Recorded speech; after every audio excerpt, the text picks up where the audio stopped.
All right, looks like everyone. Okay, good evening, everyone.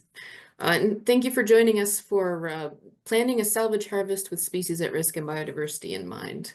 I'm Christy Verstraeten. I'm the program director for the Nova Scotia Woodlot Owners and Operators Association and the project coordinator for the Otter Ponds Demonstration Forest.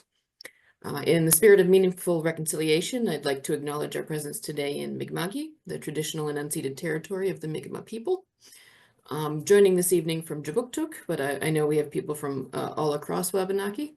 The Treaty of Peace and Friendship of 1725 and subsequent treaties remain foundational to the relationship between Mi'kmaq people and all Canadians, and we are all treaty people. So just to give you an introduction to the project that this event is part of, it's part of the Forested Wetland Stewardship Project, which is a joint project between Unlimited Canada, Dr. Cindy Staicer, and Otter Ponds Demonstration Forest. It's a 2-year project, and we're just ending on our 2 years, so this will be the last event to wrap up. And this webinar will be recorded and posted on YouTube later for anyone who wants to view it again or send it to someone else. For those unfamiliar with Otter Ponds Demonstration Forest, it's operated as a division of the Nova Scotia Woodlot Owners and Operators Association in partnership with Eastern Shore Forest Watch, Ecology Action Center, and Mooseland Community Association. Also with support from the Department of Natural Resources and from Northern Pulp. It's been operating since 2010, and it's about 500 hectares, and it's in Mooseland, Nova Scotia. Just a little bit of Zoom housekeeping. You're all muted for the moment, but you can ask questions in the chat, and at the end of the presentations, if you can put your hand up or type in the chat, and I can give you the ability to unmute yourself to ask questions then. Right, so our speakers today, I believe Cindy is going to go first. Cindy's a adjunct professor in the biology department at Dalhousie University. She's been collecting data on bird species at risk at Otter Ponds for the past 3 or 4 years now, I think, Cindy, and currently working with us on this Forested Wetland Stewardship Project. And Ryan will follow her. Ryan's the forest operations coordinator for the Family Forest Network. He was formerly on the board of the Otter Ponds Demonstration Forest, and he was also the harvest supervisor for the salvage harvest that just took place. So I will hand this off to Stacy, and we can get started. Oh wait, before we do, sorry, I just want to mention Izzy Clark as well. They're from Ducks Unlimited Canada and the other partner in this project. All right, Cindy.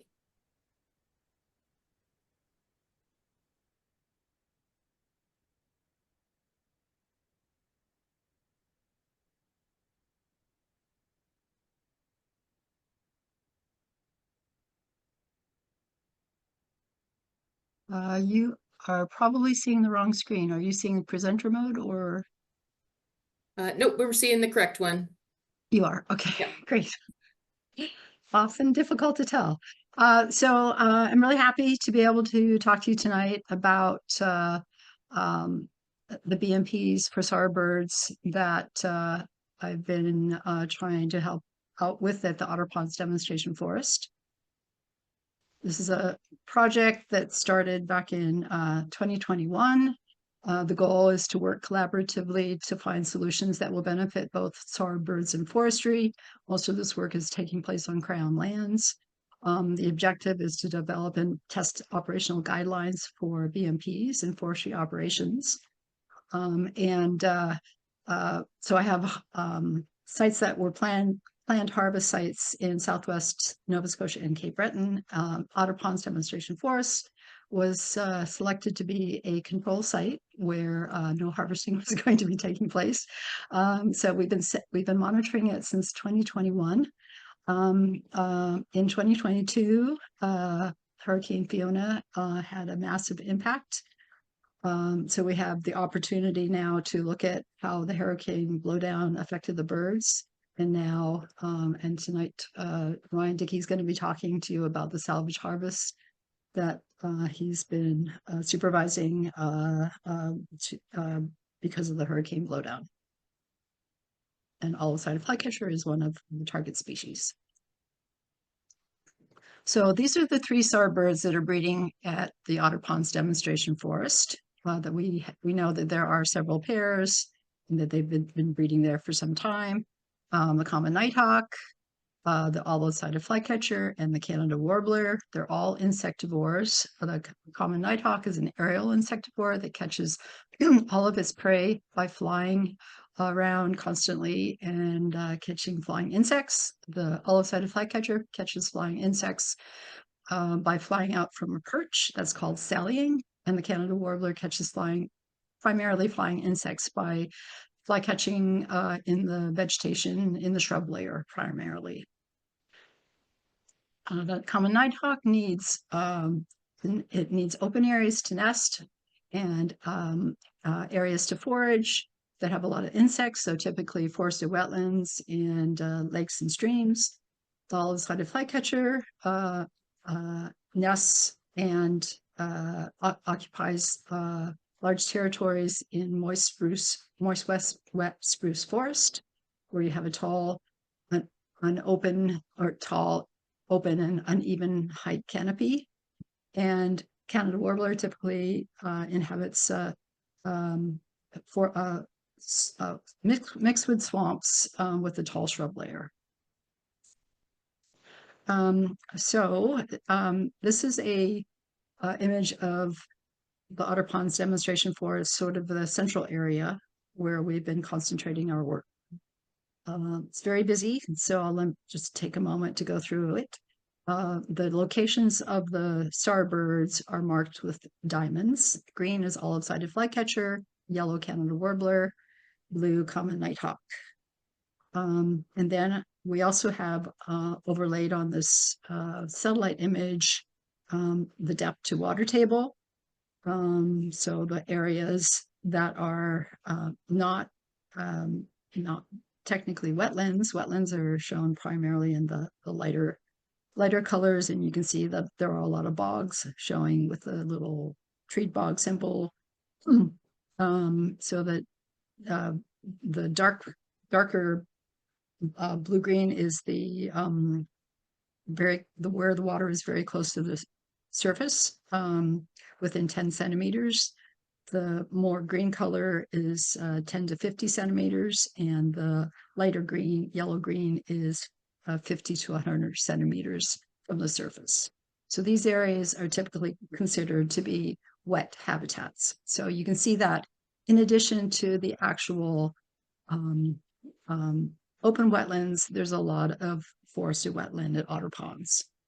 And lastly, we also see on here polygons for either the proposed or final, I'm not sure which ones, harvest blocks, just to show that we have the birds occupying areas primarily that are in or adjacent to wet areas, and many of these overlap the proposed salvage harvest blocks. Now, I think most of you are aware that we've developed these draft BMPs for starbirds in Nova Scotia in the context of forestry for several species. This is one of them. This one is the one for olive-sided flycatcher. If you've been to any of the woodlot owner conferences, you've probably gotten one of these in your packet. They're also posted on a number of websites. So basically, we're trying to take the information in these, the beneficial management practices, which are over on the right side, and interpret these in the context of forestry operations, try them out in Nova Scotia. And so it's a really fantastic opportunity to see how this might work at Otter Ponds. So there are some general BMPs that would benefit all 3 of the SAR. These include avoiding silviculture during the breeding season, avoiding silvicultural work in wet forest or adjacent to wetlands during the nesting season, avoid avoiding harvesting and road building in wet forest, leaving a buffer along streams and around wetlands, retaining scattered live and dead trees to use as perches, retaining large coarse woody material, and avoiding or at least limiting the use of pesticides for insects and plants. For each species, there are also species-specific BMP recommendations, and I'll just go over these quickly. For olive-sided flycatcher, it's recommended to use uneven age forest management systems when possible, to leave clumps of tall trees, especially mature black spruce and snags. If you're doing a harvest, these birds nest in mature spruce clumps, and they hunt from the tops of tall trees and snags. And so they need those tall perches, even though they don't need a forest full of trees. To leave all snags that are not a safety threat, because they're very important hunting perches, and to avoid anything that's going to be killing insects or plants, because bees are one of their preferred foods, and the bees also pollinate the deciduous flowering shrubs. And so if you use herbicides to kill the shrubs, then you're removing the bees' food source. So this is an example of drone images from 2 olive-sided flycatcher territories at Otter Ponds prior to the hurricane. Each of those little beige circles represents a treetop, and the size of the circle is proportional to the size of the tree, the DBH of the tree. Actually, I guess the crown size of the tree.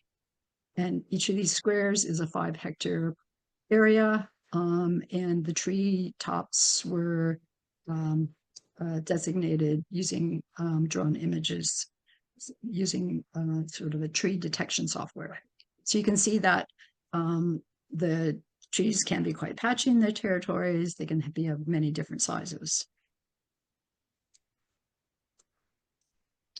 If you've been to Otter Ponds, you're probably familiar with this spruce stand.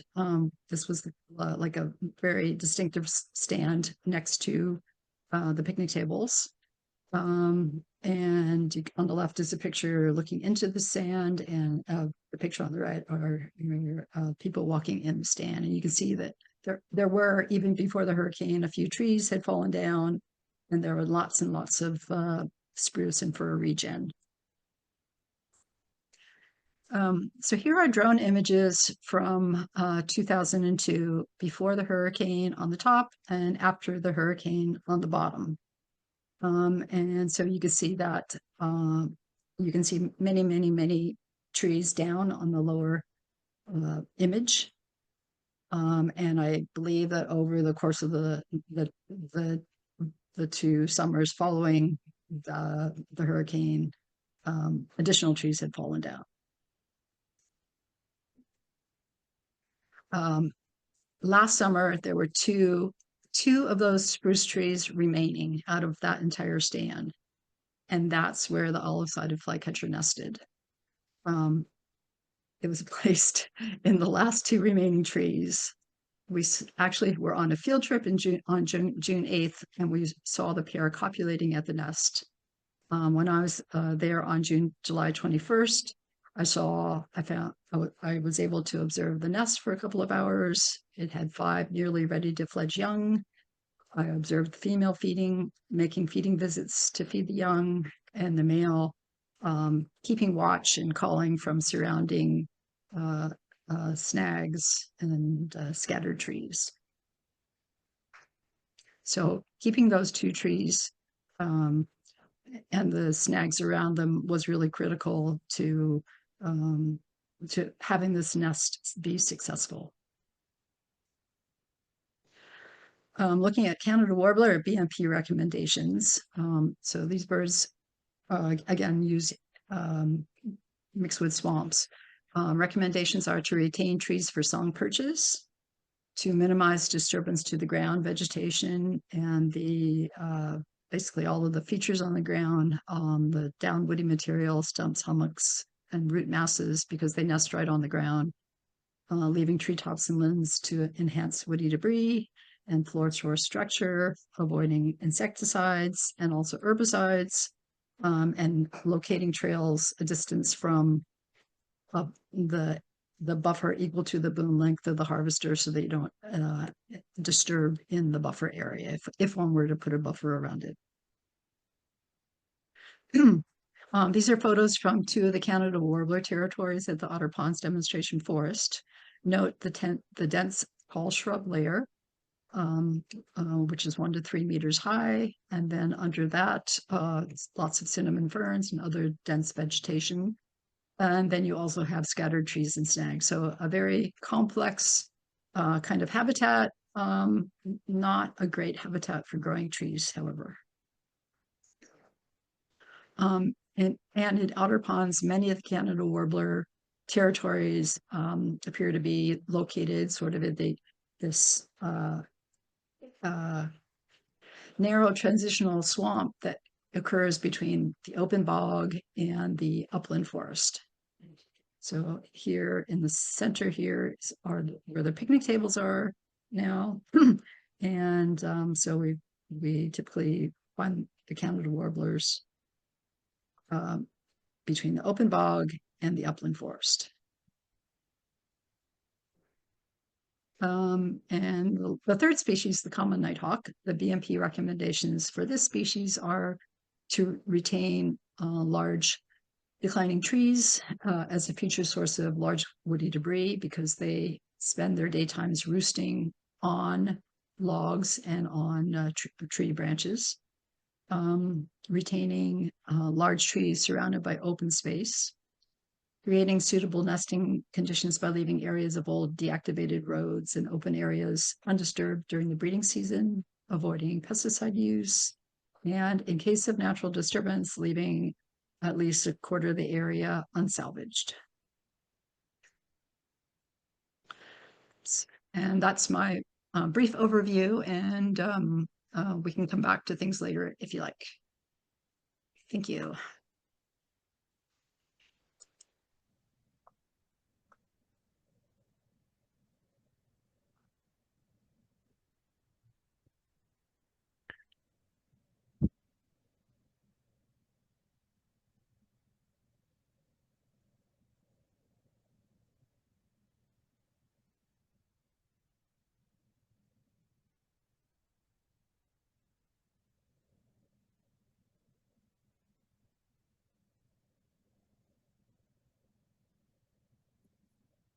Okay, so I just got I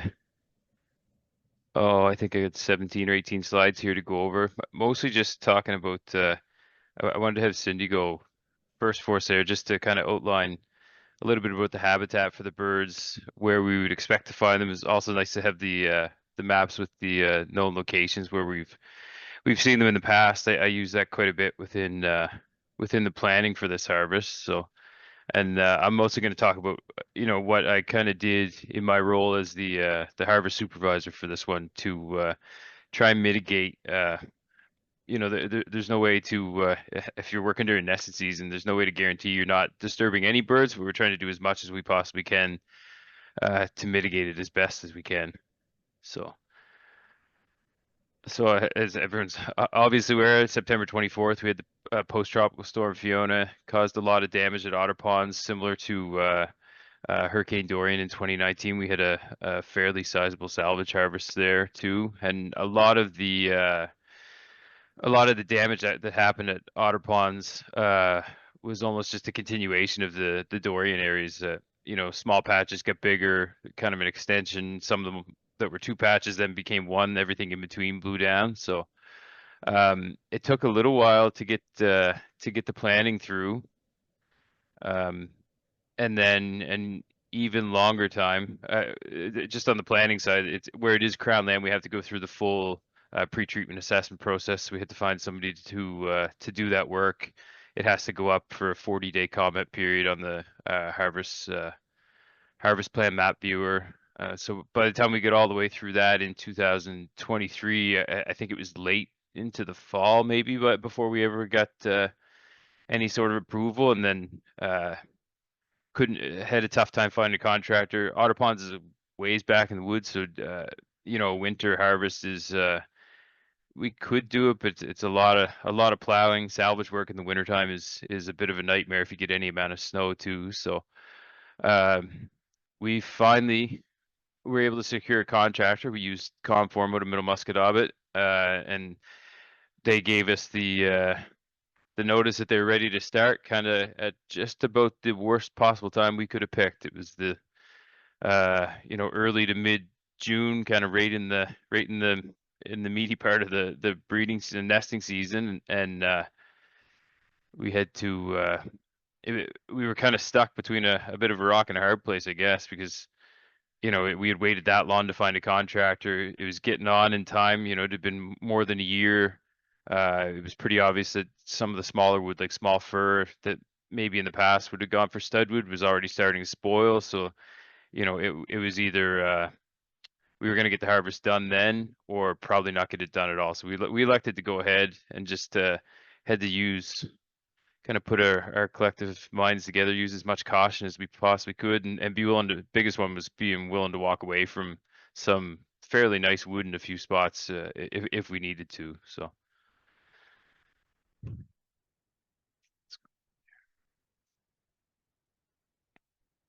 So it's just a couple pictures. I was out. I out and did. Oh, it's probably the worst day I think I ever spent in the woods, to be honest with you. I did a big walkthrough of a lot of the areas at Otter Ponds. Took a lot of pictures. Had a report for the board of directors, and it's just kind of two pictures to show kind of two ends of the damage that we had. We had some areas like on the left where we lost some you know, it's a big old spruce, obviously had some rot and stuff in it, and big trees here and there, but overall stand stayed intact, and both from a desire from the Otter Ponds board and also with some of the regulations and the way the Crown decided to go about doing salvage work on Crown land. Areas with just minimal blowdown like that, we just decided to leave it. It's not worth cutting down a whole bunch of standing trees to go after just a few big ones, and they're good value as coarse woody material or anything like that anyway. But then, like I said, on the right there, that's more what our salvage focused on, areas with close to 100% damage for the most part. You know, trying to pick through, really trying to get through the areas, you know, the spruce that are laying down there, probably 30, 40 centimeters in diameter. And so nice, big, good spruce saw logs that we definitely didn't want to leave all of them in the woods, that's for sure. So it's just a couple of other photos, same idea. Photo on the right, you can see, you know, there's big mature wood, probably 100-year-old stands of wood, but a lot of it on the ground. So just trying to figure out a way to clean that sort of stuff up. The other ones, for anyone that's been to Otter Ponds, that was the Otter Ponds Bridge, just after you come through the gate and through the hardwood stand, the main bridge over the brook coming into the project area. So this is an image of basically this would be areas kind of post harvest. The black lines you see is the outline of what after I got the approvals, have walked some of the stands and everything, and what I looked at and thought, you know, maybe we would go chase after for salvage work. And then this is the maps that I gave to the contractor, but I was always out walking ahead of them and kind of checking things. And we weren't really sure how it was going to go because we didn't know what the quality of the wood was going to be, how the harvester was going to be able to handle the especially the areas with big trees. It's a decent sized harvester, but it was going to be challenging either way. And then you can see all the bird locations. So these would all be locations where I actually physically saw birds, whether some of them, like with the olive-sided flycatcher, this is right in the area where Cindy had mentioned we found the nests. So the day we actually had the birding event was the day, and Cindy identified the nest and pointed out to me it was the same day that the equipment had actually landed at Otter Ponds. So it kind of highlighted the importance of trying to get out there and do whatever we could to find some of these nests. So you can see we like we said, there's olive-sided flycatcher, Canada warbler.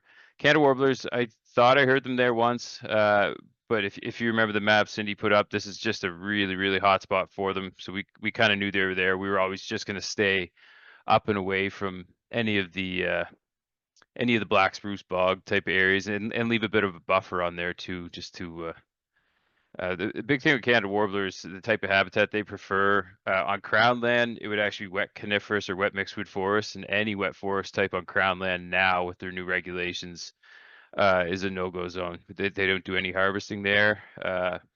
On private lands, it's up to the landowner. Anyone that I work with, I tend to recommend the same. It's usually pretty poor wood anyway, not even typically worth going after. So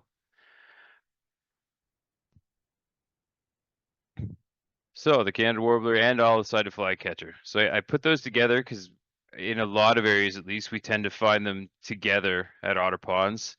They tend to their habitats tend to overlap quite a bit, just in that they prefer, you know, wetter spruce or wetter mixedwood sites, you know, areas along bogs or any of the water courses, ponds, anything like that, which is again, for anyone that's been to Otter Ponds or, you know, looking at the map that the depth to water table map Cindy had up, it's we've almost got perfect habitat for them in there. So obviously known occurrences of them, and we found them again this year.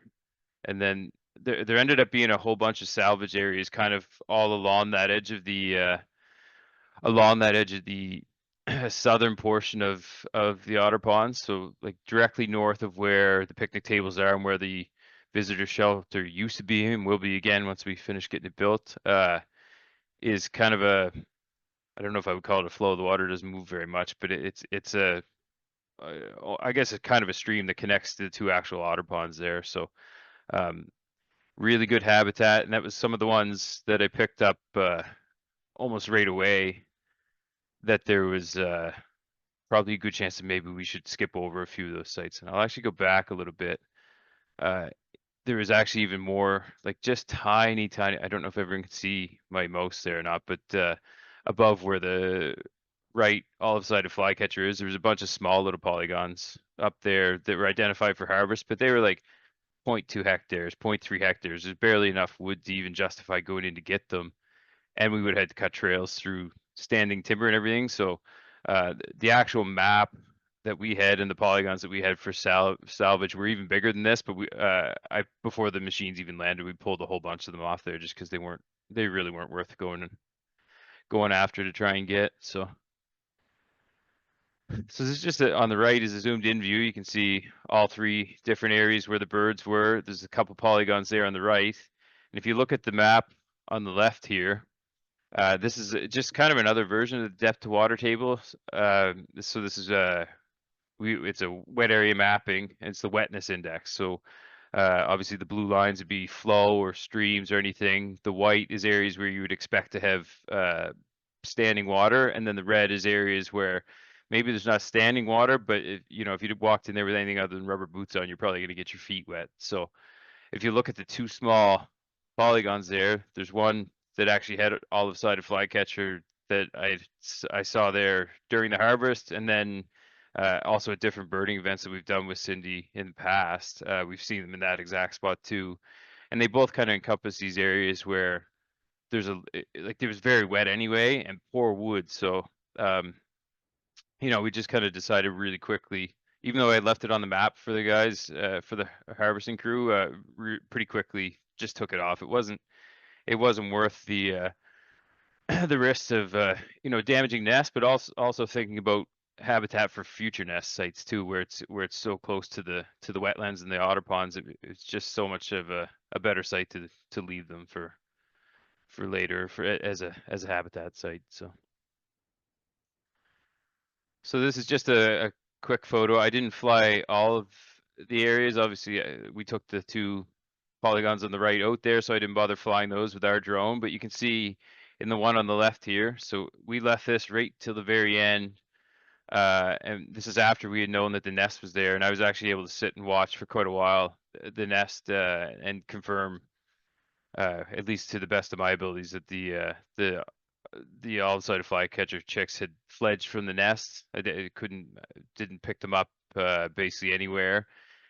And there was some pretty, this is the Otter Ponds Brook on the left side of the photo. And there was some pretty nice big spruce that we wanted to get. And also trying to clean some of this area up because we used to have a nice trail, like a nice short trail that ran back through there, and hoping maybe someday we'll be able to put it back together again. So, but you can see in that drone imagery, we just cut a single trail width up through kind of just on the far edge of that polygon to try and get some of that wood. Hopefully it was big trees that were in there, and without going through with the harvester, there's basically no chance we were gonna, I'd have to spend a week there with the chainsaw just to even attempt to try and get the trails back open. So wanted to grab some of that stuff, but like I said, because we knew the nest was there, we left it until the absolute last second, hoping that we'd have no impact. So, and then just kind of I guess for the birds, but also not for the birds. The area around the flycatcher nest had there's some nice wood in there, but obviously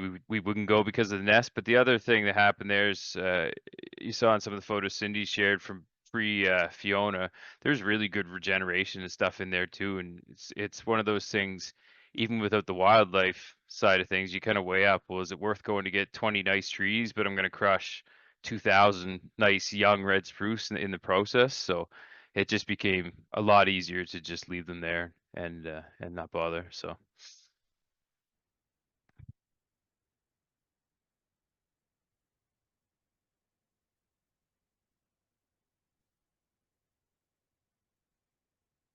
what's going on here? So, and then the common nighthawks. The the nighthawks gave me nightmares the whole time that we were working there, because the first day, show up first thing in the morning uh with the harvesting crew, talking things over a little bit, waiting for the crew we had the text from DNR coming out and everything too, and just instantly, as soon as I get out of the car, that's all you could hear. I think there was probably 3 or 4 breeding pairs of nighthawks all over the place, and kind of, nighthawks are some of the first migrants, I think, to come back, so they breed a little bit early, but we were still definitely maybe a little bit later in their breeding season, but definitely within it. Uh, and with salvage work, nighthawks tend to breed in areas with not much vegetation, fairly open areas and stuff, which with the hurricane, you can have some areas like that, especially in spots where we had salvaged from Dorian and they haven't regenerated very well yet. There was some areas there that I thought might be good for them. So it took a lot of effort. I spent a bunch of time almost every other day there when we first got started. Just they seemed to be concentrated around one area, but it happened to be the biggest. Probably, I bet you it was 60% of the salvage work that we were going to do was in that one area. So, uh, the work that I did to try and determine if there was nests or anything was basically me packing a lunch and taking some coffee and my binoculars, and I just sat in the middle of the harvest area, both when the harvesters were running and when they weren't, and watched and watched and watched, and uh, never saw. I honestly don't know that I ever saw the Nighthawks even land in that area. They were more, flying overhead, and maybe Cindy can comment afterwards. I don't know if it was feeding behavior or breeding behavior or what, but really didn't see anything. And then, after I got walking around through the salvage area and stuff and thinking about the types of habitat and everything that they actually like for nesting, a lot of the area wasn't actually all that great, because for me to walk through it, I was up and down and over, and there was plenty of areas where I was standing on the ground and there's 4 feet of trees still up above my head. Especially that was kind of the area of the best wood too. Lots of big spruce and tip ups, and so it was very you almost couldn't see the forest floor in a lot of the areas in there where we were working. So um, just had to be like I say, had to be diligent. I did a lot of my um, supervision because, like Christy said, I work as the operations coordinator for the Family Forest Network. So Otter Ponds is a bit of a uh, extra project in all my free time that I don't have. But I ended up there a lot on the weekend. But it kind of led me to the realization that, especially if you're going to be working during nesting season, which obviously if we can avoid it, we want to, but for some woodlots and some scenarios, it's just not possible. Being there when the machines weren't working was actually a lot better. There's no disturbance. There's a better chance I'm going to see birds, you know, in their with their natural behaviors instead of, you know, avoiding areas just because of harvesters there and running and trees falling and everything else. So it helped a lot. And like I said, I never saw anything through there that led me to believe that they were in there nesting. However, afterwards, when I did my post-harvest inspection, this is a drone, two stitched together drone imagery of the area where post-harvest, and when I walked through, so one thing, I meant to put photos of this on. I've got a nice set of fact sheets from Cindy about different habitat and things you can do for some of the birds. So in these ones, you can see areas where there's vegetation that wasn't disturbed. So some of that would be stuff that maybe was cleaned up in Hurricane Dorian. Some of it was areas where some trees are blown down, but not everything. And we kind of elected to leave some areas with, you know, some wood blown down, but there might have been good regeneration or anything else. Just knowing that nighthawks like to have, you know, perches maybe a little bit lower to the ground, but like an old tipped over log under a bit of shade, where they can have some protection and everything. So I'd actually walked through the area on the left where it had the common nighthawk, and it's seen one perched in there. And then as I came around and walked out the other trail, I actually flushed two of them off of what I think was a nest. It was still kind of towards the very end of their breeding season, but in an area, you know, post salvage, not a lot of vegetation or anything on the ground. They took off. I didn't want to go walking around, especially with a bird that you know nests on the ground. I don't want to walk anywhere close and risk trampling it or anything. But took off from there, and then I actually, if you see to the right or to the east there, you can see where the wood's piled up, and that was kind of the main landing, main extraction trail. And when I went and sat, I actually sat up on top of the wood pile for a little bit and saw the birds back in and out of that area a few times. So pretty, you know, in forestry type stuff, and especially in the operations work that I do, a lot of times, I'd say I bet you 90% of the time I don't actually find the nest. It's more that I see nesting behavior from the birds. So that was a good idea, you know, kind of confirmed that they were there and actually using the area. And I don't know if I'm right or not, but hopefully maybe having some salvage actually provides a little bit of habitat for them. So. And then unknown species. So while we were there, we had a few roads that, you know, had been neglected for maintenance for a while. They were growing in a little bit. We had Mitch Jameson from Atlantic Tree Solutions out with his small little mulcher to do some roadside mulching and clean up a landing for us so we could get the trucks in and everything. But again, you know, roadside is especially when they grow up kind of brushy, like that's a landing that he's working on there. But a lot of the roadside on the lesser used roads kind of look like that, and I was pretty nervous that there might be some birds nesting in that vegetation, you know, directly along the edge of the roadside. So it was towards the later part of the summer, so you know a lot of birds would have been done nesting by then, but still a chance to have some. I think Mitch did that, would have been late July, close to August, so you're kind of towards the very tail end of everything. But I knew for quite a while that he was going to be in there and doing the mulching, so I actually went and did the planning for him, like to measure distances and kind of mark areas that I wanted him to mulch and areas that he could leave. Again on a weekend, and same thing, was able to identify an area right along the roadside.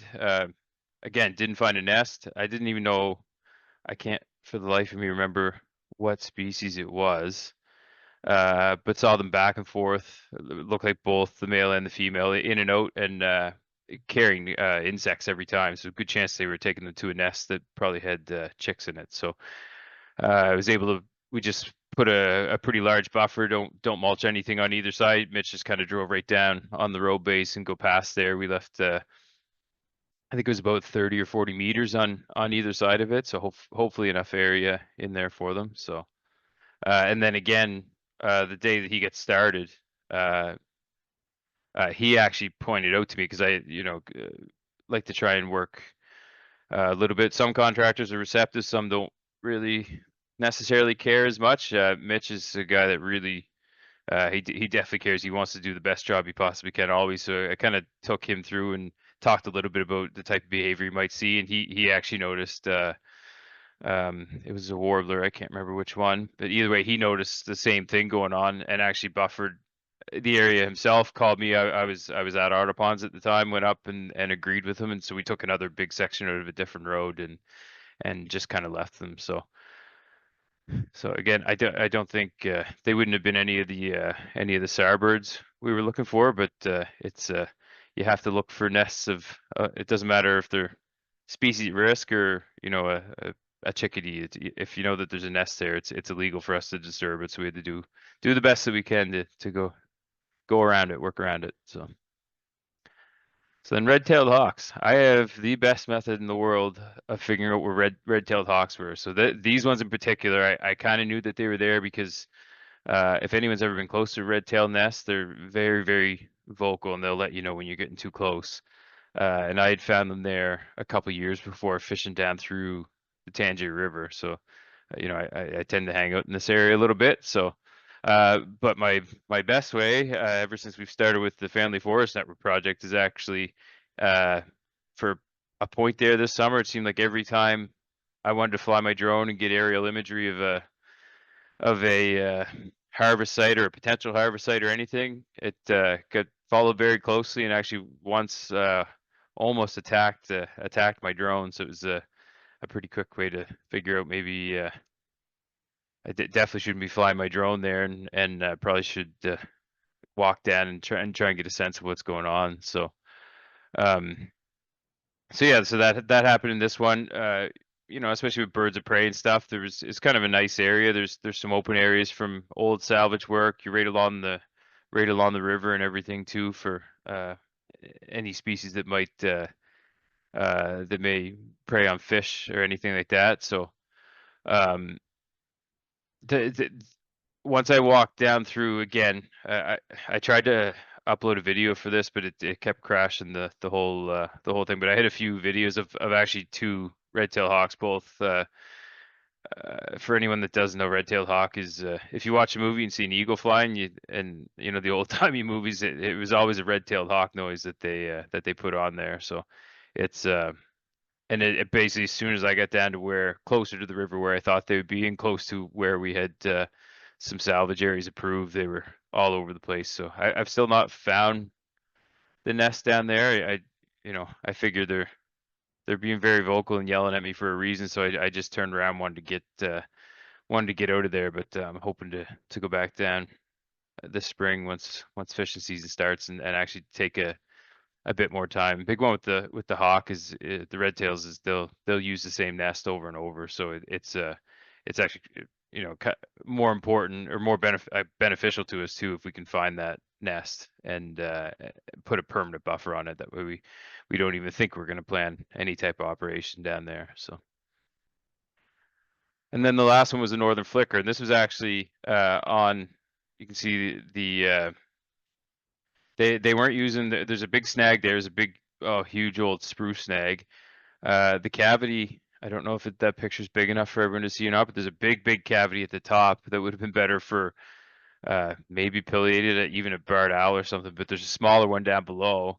And I was just stopped to admire that tree, and I didn't get it in the photo, but there's 4 or 5 other big spruce. They'd all died there, all had like potential nest and cavity holes in them and stuff. And when I was actually stopped looking at this one, I could actually see the northern flicker peeking its head out and looking at me. So, and we kind of already knew we weren't going to go to the back polygon down in there, but this was actually on the trail to get down into both of them with the harvester right along the edge of it. It would have been no good way to get down there. And again, few nice big trees, mostly a bunch of small stuff and nothing really worth chasing after too much. So we just pulled this entire area out. So you can see like the one on the right, we got a tiny little bit in the top portion of that, but everything down below, and then you would have to come through and kind of right along the river there to where the red-tailed hawk was. The other one is over across the river where I'd been fishing one time. But so yeah, again, an easy decision for to walk away from it. if it was my own woodlot, my own trees on the ground, maybe a little bit tougher. I'd want to, especially the big 100-year-old spruce. It took a long time to grow those. You don't get as many of them, and it makes nice wood. It's you want to get it, but uh, I'm not a good birder, but I'm a passionate one, and I want to protect the birds too. And again, there's regulations. It doesn't matter really what I wanted to do. We had to abandon these ones. So then for future harvest planning, at Otter Ponds, obviously, whenever possible, we're always going to try and work outside of nesting season. For the most part in there, we should be able to. One of the scenarios that I've been running into some recently, uh, outside of this winter for the first time in almost a decade, we just don't get a good freeze anymore. And areas that, maybe you had to cross, like a bit of black spruce swamp or something like that. You used to be able to freeze a trail in and go back and do your harvesting work in the wintertime. It's I would never plan a harvest banking on something being frozen anymore. It just doesn't happen, or it doesn't happen for long enough. You might only get a week or two of good freeze, and it's just too hard to plan for that. So I can see probably not at Otter Ponds because it's a demonstration forest. We want to have the best practice, but on some scenarios on private woodlands, could see a time when maybe you have to do some harvesting in the summer when it's dry, because that's really the only time that you actually have to be able to get in there and do anything. So some of the other stuff we'll do. I hopeful that the research that Cindy's been doing will continue. I know I'll be at Otter Ponds multiple times every year, and usually, if you haven't been there and you're somebody that likes birds, it's a great spot to go. I was there uh, one of the birding field days we did. I actually went down kind of for right early dawn, and from then until lunchtime, I think I ended up with 50 something different species in there. So it's a good spot, so we'll keep watching for those. And then finally, this isn't available yet, but it will be on our website. I think it has to go. We're going to send it around to a few folks, including Cindy, to get some comment. We've actually developed like an operational bird nesting season protocol for our Family Forest Network project. So uh, I'm sure we'll share it on our social media and everything else when it comes up. But the biggest things that we've decided within that one is that we won't do any type of harvesting that kind of covers the entire site. So even single tree selection, commercial thinning, anything like that, because it's too hard to monitor all of that, and too much of a risk. So we're going to focus exclusively on doing some type of irregular gap shelter woods. It becomes easy. The gaps are, between 0.1 and 0.2 hectares. So it's actually quite easy to sit almost right in the middle of your gap, hang out for a while, and all of the staff with the Family Forest Network, we've taken an avian nest suite training course. So we kind of have a bit of a protocol around that. So we use just the gaps. It also becomes easier in the operational side of things, because you can kind of walk from gap to gap even when the harvester's there, and monitor for nesting. Again, both within the gap and kind of within the immediate vicinity, maybe 30 or so meters outside of it. So, and then the other thing that we've done is invested in, I think we've got 30 or 40 record like they're autonomous recording units. So they turn on for a few hours in the early morning and a few hours in the evening, and that actually monitor for bird song. And then we're able to put all that through through some software, and then do some verification of it to decide what bird species are there. If we have any sites that come up with an S1 through 3, which would be like a ranking for how at risk, I guess, the bird species are. So 1 through 3 would be the birds that Cindy outlined would definitely be on that one. If we pick any of those up, we're just going to defer those sites to later in the year. So like I said, the best thing to do is plan outside of nesting season, but I go back and forth on it so much, and what I've kind of landed on is I've got good contractors that work for me, but if I send them away and say I'm not going to do any work during nesting season, they're not going to shut down. So they're going to go wherever they can find the work. So it's kind of is it better for them to stay and work for me on a site where I know I've put my ARUs out, I've done nest sweeps, I'm putting as much effort as I possibly can into it, or they might go for someone down the road and they're going to clear cut 50 acres. And I think the second option is going to be a lot worse for the birds than staying and working for us. So, but it's kind of we tested it out a couple times last year. This will be our first year where we really go hard at it. And ask me again in the fall, I might say it's all a dumb idea and we're just not going to cut it all in the summertime. But for now, this is what we're running with. So there. So questions. If I can get out of this.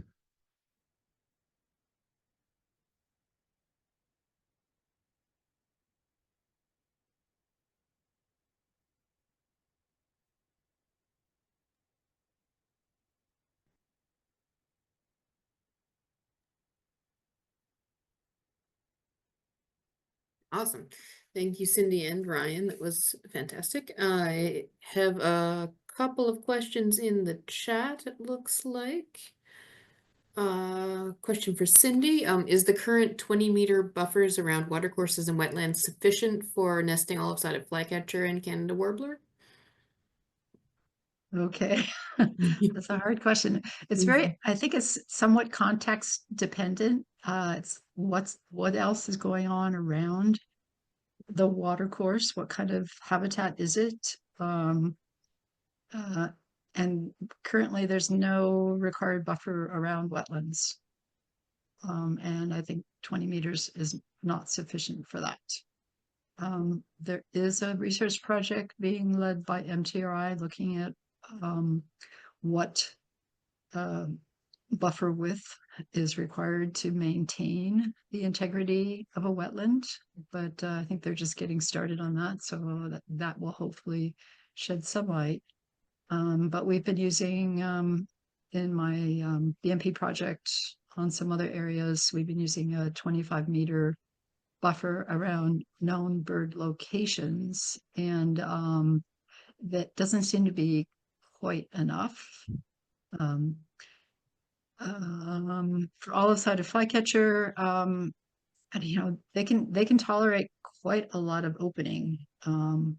So it just depends a lot on what are the other trees in the surrounding area.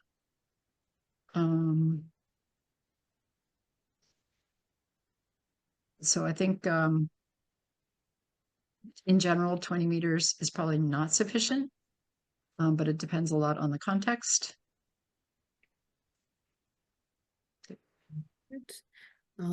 For common nighthawk, is there a break point at which regen or vegetation cover no longer qualifies as open space and is no longer used? Yeah, that's a great question. In some studies from central Canada, they suggested that after about 15 years, a clear cut would have grown up to a point where it's starting to become not good habitat for the nighthawks. But we did some studies in Southwest Nova Scotia trying to look at that. We had sites that were harvested 1 to 15 years ago, and we did not find a relationship between whether we found nighthawks at the site and how long ago it had been cut. But again, it was only up to 15 years ago, and that was as far back as we could get records. But yes, there will be certainly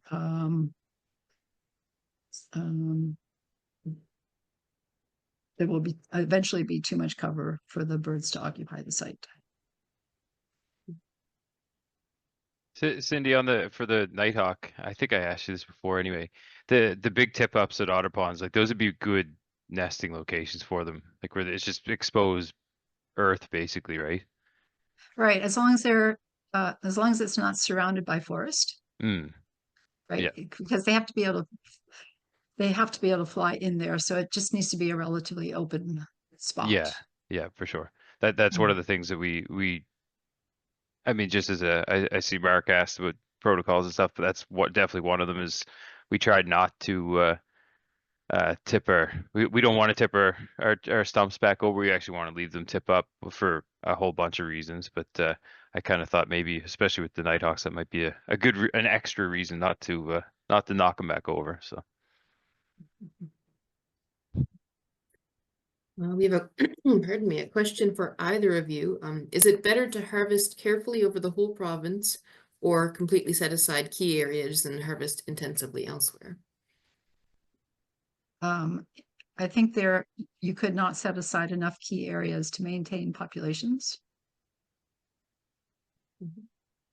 yeah, I'd say I mean, it's important to set aside key areas, but we just as as an industry as a whole, even within the the high production forestry thing, there's still going to be birds using those sites, and we need to do a better job of just making sure we're having as little impact. I'll never say no impact, but as little impact as possible. So. For Ryan, are there any protocols for salvage harvesting that is not just walking away?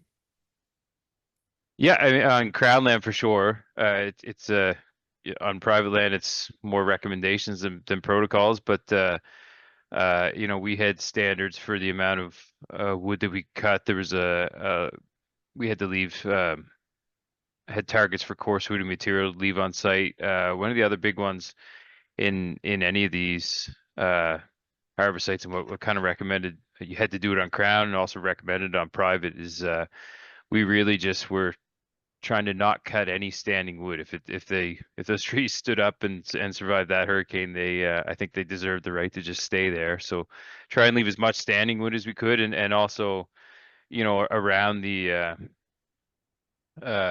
coarse wood and material and stuff. We really just tried to kind of high grade what was on the ground, and you had regulations around how much we had to leave anyway. So yeah, there's good regulations. I can if anybody wants to see it, or I can send it to you, Christy, and maybe we can send it out in the email afterwards. So All right. We have any other questions? If you want to ask them yourself, at the very bottom it says react, and you can raise your hand. That's one of the options. So I can unmute you, and you can ask. I just thought I'd give you some information on the dates at which the birds are at Otter Ponds. I meant to include that in the slide and I had forgotten. So those 3 species are arriving between like the 24th and 28th of May, and they are staying until the 20th to the 26th of August.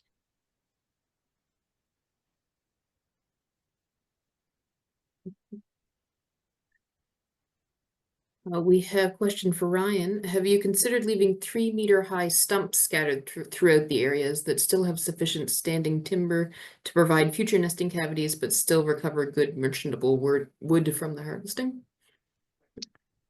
uh, not not a whole lot. It's actually something I have some interest in.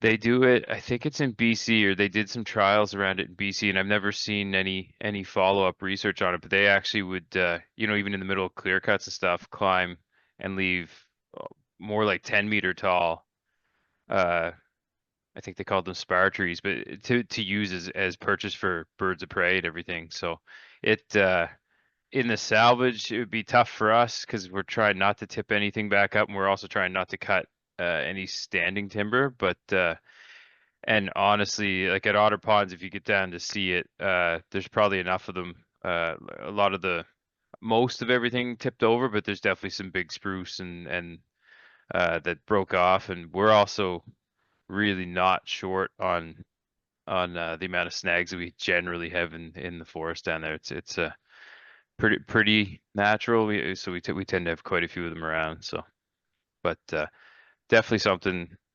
We're just getting started with this, so it might actually be something good to think about it in the future. I see the other question there, Chrissy, with the stumps. So we try to not leave them tipped up because, like, if you've ever been into an old forest or an old growth forest, or been out to score them, having like that really broken hummocky terrain and stuff, that's really characteristic of old forest sites. And that's because they get old because they weren't harvested and trees just tipped over, blew down, and then rot there. So that's where you get kind of that pit and mound topology. There's other reasons to do it, like they can be, I've seen, and actually on the old trail that ran from the visitor shelter around to the Otter Ponds Brook, there was a big old tree that tipped over, and you could see just an old brush pile where probably a male black bear just pulled a bunch of brush up and used it as a den site one winter. And then the other big one for us, red spruce a little bit less so, but they do like exposed mineral soil. But yellow birch, we'd like to see more of our hardwoods and stuff. And yellow birch especially has just tiny little seeds, and they really need ground disturbance. Their seeds have a hard time getting down through even like the moss layer or anything. So they like to have and like right away after a tree tips over, you've got good exposed mineral soil. But then also as that stump starts to break down, it becomes a good seed bed for them too. So we like to leave it just as natural as we can. A big thing we talk about a lot is natural disturbance regimes and trying to mimic nature as much as we can. And those stumps don't tip back over in nature, so we like to try and do that as much as we can. It's not as easy to leave them like that as you would think, because a lot of times you have to tip them back up just to even make your trails for the harvester and forwarder and stuff to get through. But we do like to try and do that. So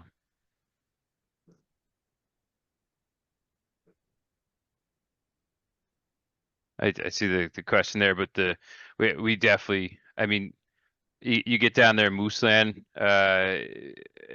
If you look under a lot of the tip up sites, it's nothing but granite boulders under there anyway. So we're in an area heavily influenced by wind anyway. But we've definitely, every windstorm you go back, there's a tree across the road. There's definitely more trees that come down, and then you get the random big, huge tree, kind of big top up there. You can't understand why they don't blow over, but no, we definitely see a lot of blowdown post Fiona and even post Salvage. I've seen more back in there. So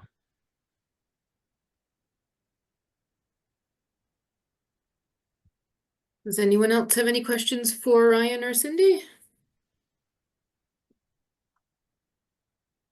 Well, if you think of any later on, I can send out their contact information in a follow-up email with the link to the recording and maybe some resources from Ryan. Oh, I see one more.